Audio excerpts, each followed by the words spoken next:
మీరు నమ్మరు కానీ జేఎన్టీయూలో వీసీ పోస్టు ఒక రాష్ట్ర మంత్రి పోస్టు కంటే ఎక్కువ.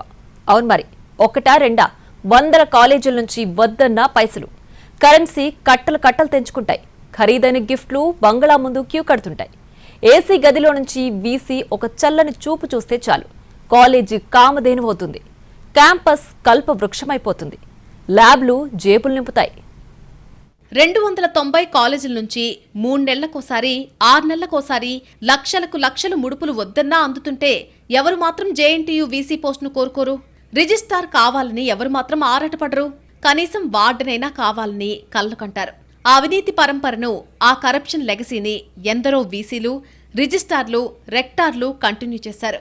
ఎఫిలియేషన్ ఇవ్వాలంటే లంచం, రెన్యువల్ చేయాలంటే చేయి తడపాలి, తనిఖీలకు వస్తున్నారంటే ముడుపులు ముట్టజెప్పాలి, ల్యాబ్ సరిగా లేదంటే పైసలు పంపాలి, ఫ్యాకల్టీ లేదని కంప్లైంట్ వస్తే వీసీని ప్రసన్నం చేసుకోవాలి.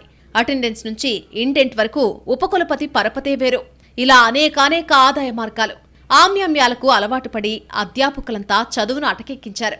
బీఆర్ఎస్ ప్రభుత్వ హయాంలో 10 ఇయర్స్లో అడ్డగోలుగా కొన్ని కాలేజెస్కి అక్రమాలకి పాల్పడి వైస్ ఛాన్సలర్ కొన్ని పదవులకు కూడా ఏదైతే ఆ రోజు రాజకీయ నాయకుల ఒక ప్రోద్బలంతో కొంతమంది వ్యక్తుల్ని ఏదైతే నియమించి వాళ్ళ యొక్క అక్రమాలకి కేర్ ఆఫ్ అడ్రస్ గా యూనివర్సిటీ ఉండి జేఎన్టీయూలో ఎడ్యుకేషన్ క్వాలిటీ పడిపోయిందంటే అందుకు కారణాలు అనేకం. అందులో ప్రధాన కారణం అడ్మిన్ ఫెయిల్యూర్. వీళ్లకు అవినీతి మీద ఉన్న శ్రద్ధ అకాడమిక్ మీద ఉండదు. కట్టా నరసింహారెడ్డి గత బీఆర్ఎస్ ప్రభుత్వంలో వీసీగా ఉన్నప్పుడు ఇందులో తీవ్రమైన అవినీతి పెరిగింది. ఇప్పుడు కూడా అదే తరహాలో పెరుగుతుంది. ఇప్పుడు కూడా ఈ సంవత్సరం కూడా చాలా కమిటీల పేరుతో రిపోర్ట్లను బహిర్గతం చేస్తామనే పేరుతో కొన్ని కాలేజీలకి వీళ్ళు మేనేజ్మెంట్లను బెదిరించే ప్రయత్నం కూడా చేస్తున్నారు. అందుకే అవినీతి అడ్డాగా మారిపోయిన పరిస్థితి కూడా జేఎన్టీయూ ఉంది. జేఎన్టీయూ పరిధిలో ఉన్న ఏ కాలేజ్లోనూ బేసిక్ సౌకర్యాలుండవు. చదువు ఎంత నేలబారుగా ఉంటుందంటే పొద్దున్న గవర్నమెంట్ బడి, సాయంత్రం ప్రైవేట్ ట్యూషన్ అన్నట్టుగా తయారైంది. ఇక్కడ చదివిన చదువులకు కొలువులు కాదు కదా, కనీసం బేసిక్ స్కిల్స్ కూడా ఉండవు. జేఎన్టీయూ విఫలమైంది కాబట్టే అమీర్పేట్, దిల్సుఖ్ నగర్ లాంటి ఏరియాల్లో అన్నేసి సాఫ్ట్వేర్ కోచింగ్ సెంటర్లు వెలిశాయి. ఇక జేఎన్టీయూ క్యాంపస్ ప్లేస్మెంట్స్ గురించి ఎంత తక్కువ చెప్పుకుంటే అంత మంచిదే. ఈరోజు కనీసం జేఎన్టీయూ పరిధిలో ఉన్న కళాశాలలో మౌలిక వసతులు లేక కనీసం విద్యార్థులు ఈరోజు ఇంజనీరింగ్ పూర్తి చేసుకున్నా కూడా మినిమం వాళ్ళకు బేసిక్ సంబంధించిన కూడా ఇప్పటికీ తెలియని పరిస్థితి ఉన్నది.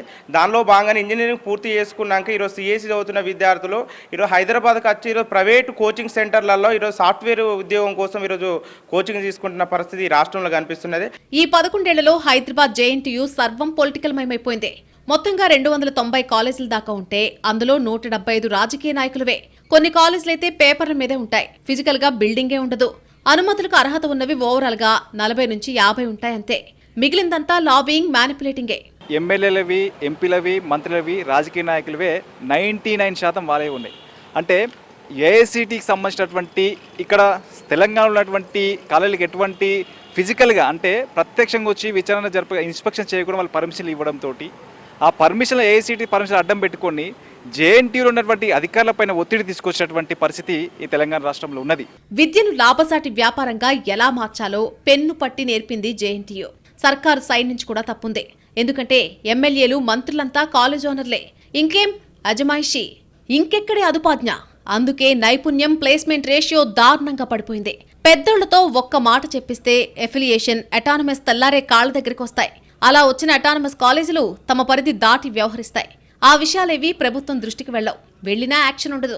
ప్రభుత్వ విశ్వవిద్యాలయాలకు ప్రభుత్వం సైడ్ నుంచి కూడా సరైన నిధులు రాక, ఒక పక్క నిధులు ఇవ్వక, పక్కనున్నటువంటి ప్రైవేటు కళాశాలలకు ప్రైవేటు యూనివర్సిటీలుగా అనుమతులు ఇవ్వడం కారణంగా జవహర్లాల్ నెహ్రూ యూనివర్సిటీలో కూడా అంటే నైపుణ్యము లేకపోతే ఏదైతే ప్లేస్మెంట్స్ రేషియో అనేది ఇది తగ్గుతా వస్తూ ఉంది.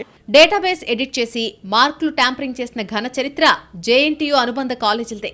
ఈ విషయంలో లక్షల రూపాయలు చేతులు మారాయని ఆధారాలతో సహా విద్యార్థి సంఘాలు బయటపెట్టాయి. రాజకీయ నాయకులకు కాలేజీలు కామన్. అయితే వాళ్లు అధికార పార్టీలో అవి అఫిలియేటెడ్గా ఉంటాయి. అధికారంలోకి వచ్చాక అటానమస్ హోదాకి మారిపోతాయి. ఇక వాళ్ళు ఒకవేళ సీఎం క్వార్టరీలో ఉంటే రాత్రికి రాత్రే డీమ్ గా చేంజ్ అవుతాయి. అర్హతలు, సౌకర్యాలు వాళ్లకు అనవసరం. పేపర్ మీద చూపించేది వేరు, రియాలిటీలో ఉండేది వేరు. గత సర్కారు జేఎన్టీయూ పట్ల ఎంత నిర్లక్ష్యంగా వ్యవహరించిందంటే సైలెంట్ గా ఐడీపీ కోర్సులను లేపేశారు. ఎంసెట్ కౌన్సిలింగ్ టైంలో వెబ్ ఆప్షన్లు చూస్తే కానీ ఆ సంగతి తెలియలేదు. వాటి గురించి క్యాంపస్లో ఒక్క అధికారిక ప్రకటన కూడా లేదు. సైలెంట్గా ఐడిపి కోర్సులను తీసేయడం జరిగింది. ఎవరికి కూడా ఇప్పటిదాకా ఎలాంటి ఇన్ఫర్మేషన్ లేదు. ఏదైతే ఎంసెట్ వెబ్ ఆప్షన్స్ కౌన్సిలింగ్లో అలా చూసినప్పుడే మాకు తెలిసింది ఏదైతే ఎంసెట్ ఆ కోర్సులు తీసేయడం జరిగిందని చెప్పేసి. ఇప్పుడు దాకా ఎలాంటి అఫీషియల్ సర్క్యులర్ కూడా ఆ కోర్సును రద్దు చేసినట్లేదు. అడ్డగోలుగా ఫీజులు పెంచుతున్నారు. ఫీజు రియంబర్స్మెంట్ అందడం లేదు. రెగ్యులర్ అన్న మాటే వినపడదు. అంతా కాంట్రాక్ట్ సిస్టమే. విశ్వవిద్యాలయంలో ఏం జరుగుతుందనే విషయంపై సర్కార్లు సమీక్ష చేయవు. ఒక్కరోజు కూడా ఎమ్మెల్యేనో మంత్రో వచ్చి ఆరా తీరు. ఇంతవరకు ఏ ముఖ్యమంత్రి కూడా జేఎన్టీయూలో అడుగుపెట్టలేదు. యూనివర్సిటీలు దేశానికి రాజకీయ నాయకులను అందిస్తాయని గంభీరమైన బరువైన డైలాగులు చెప్తారు. కానీ అసలు చదువుకోవాల్సిన వాళ్లు పొలిటీషియన్లుగా ఎందుకు మారుతున్నారు? అన్నీ సరిగ్గా ఉంటే ఎందుకు ప్రశ్నిస్తారు? ఎవరు ఉద్యమం లేవతీస్తారు? ఎలా నాయకులుగా మారుతారు? ఈ లాజిక్ మర్చిపోతారు. యూనివర్సిటీ వేదికల మీద నుంచి విద్యార్థులు రాజకీయ నాయకులుగా ఎదుగుతారని చెప్పేసి ఎట్లా ఎదుగుతారు రాజకీయ నాయకులుగా?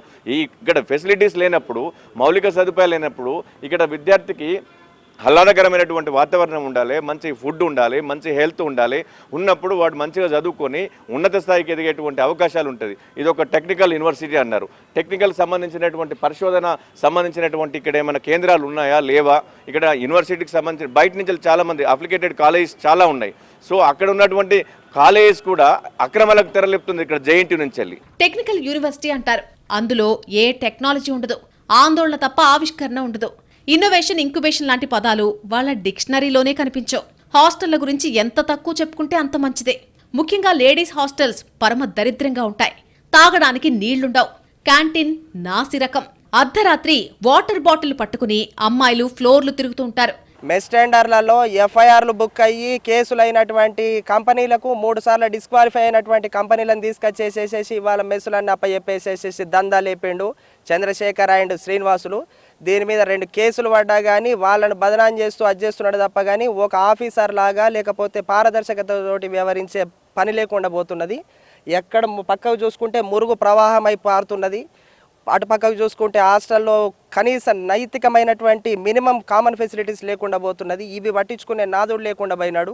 జేఎన్టీయూ కుకట్పల్లి క్యాంపస్లో అవినీతిని కూకటి వేళ్లతో పెకిలించాల్సిన అవసరం ఎంతైనా ఉందే. రాజకీయ జోక్యం తగ్గించి వాతలు పెడితే తప్ప యూనివర్సిటీ రాత మారదని విద్యావేత్తలు బుద్ధజీవులు అంటున్నారు. మరి సర్కారు ఆ దిశగా ఎలాంటి నిర్ణయం తీసుకుంటుందో చూడాలి.